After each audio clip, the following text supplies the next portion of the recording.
د افغانستان په پلازمینه کابل کې حیاتي پروژه.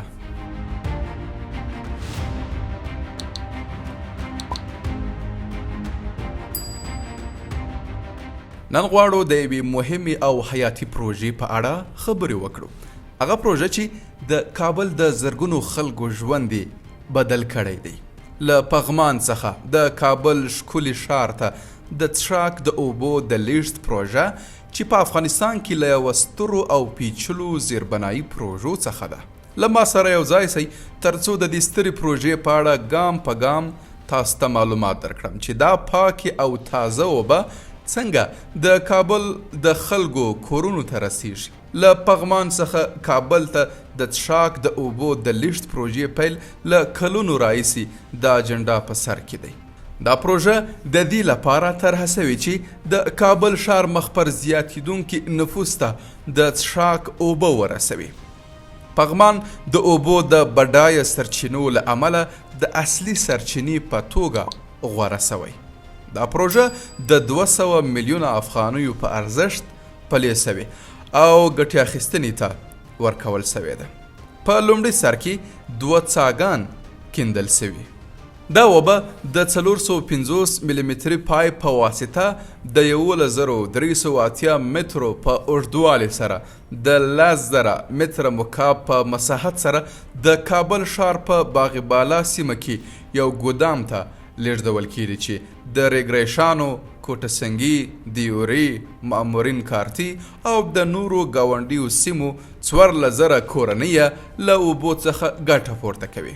په لومړي سر کې د اوبو د سرچینو په اړه مفصلې څېړنې ترسره شوې. په دې څېړنو کې د اوبو کیفیت او د ځمکې لاندې زیرمو ته لاسرسی شامل و. د منابعو له تصویب وروسته د پایپ لګولو پلان جوړونه پیل شوه. د نلکې لپاره د مناسبې لارې د ټاکلو لپاره د ساحې مفصل نقشه جوړه شوه. په دې نقشه کې د ځمکې لوړوالی او له پغمان څخه تر کابل پورې د واټن په څیر عوامل په پام کې نیول شوي دي. موخه دا وه چې اوبه پرته له تخنیکي ستونزو کابل ته ورسیږي او د کابل خلک له دې حیاتي پروژې څخه ګټه پورته کړي. په لومړنیو مرحلو کې د ځمکې کیندل او د پایپونو نصبول شامل وه. د دې هدف لپاره د درانه ماشینونو او متخصص ځواک څخه کار اخیستل شوی دی. په دې مرحله کې د پایپونو او وصلولو کیفیت ته ډیره پاملرنه شوې. پایپونه د داسې موادو څخه جوړ شوي چې د فشار او یخ په وړاندې ښه مقاومت لري. دا پایپونه باید د دې وړتیا ولري چې د اوبو لوی مقدار انتقال کړي. له همدې امله د لوی قطر پایپونه کارول شوي دي. له پغمان څخه کابل ته د پایپ لاره داسې طرحه شوې چې لږ طبیعي خنډونه ولري. دا لاره د هغه ځایونو څخه تیریږي چې لاسرسی ورته اسانه وي. سربیره پر دې د کنټرول سیستمونه نصب شوي ترڅو د پمپونو فعالیت وڅاري. د اصلي پایپ لاین سربیره فرعي لاینونه هم جوړ شوي چې د کابل په بیلابیلو سیمو کې د اوبو په ویش کې مرسته کوي. د اوبو د ککړتیا مخنیوي لپاره د تصفیه کولو سیستمونه د اوبو د لیږد په لارو کې ځای پر ځای شوي دي. مخکې له دې چې کابل ته ورسیږي اوبه پاکوي.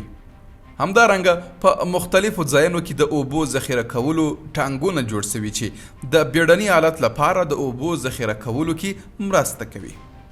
که چیرې د اوبو جریان ګډوډ سي، دا زیرمې کولی شي د کابل ښاریانو اړتیاوې پوره کړي.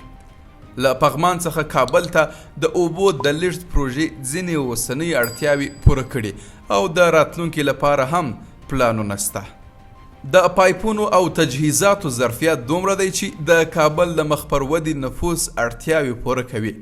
د دې پروژې په بشپړېدو سره د کابل ښار د خلکو د ژوند د کیفیت ښه والی، د څښاک د پاکو اوبو برابرول د اسلامي امارت له مهمو لاسته راوړنو څخه دي. همدارنګه دغه پروژه د افغانستان د نورو ښارونو او سیمو لپاره د نمونې په توګه معرفي شوې ده. د دې پروژې څخه ترلاسه شوي تجربې کولی شي د هیواد د اوبو زیربنا په ښه کولو کې مرسته وکړي. دا بریا د افغانستان د اوبو تخنیکي او مدیریتي وړتیا ښیي. مننه چې تر پایه مو زموږ ملتیا وکړه.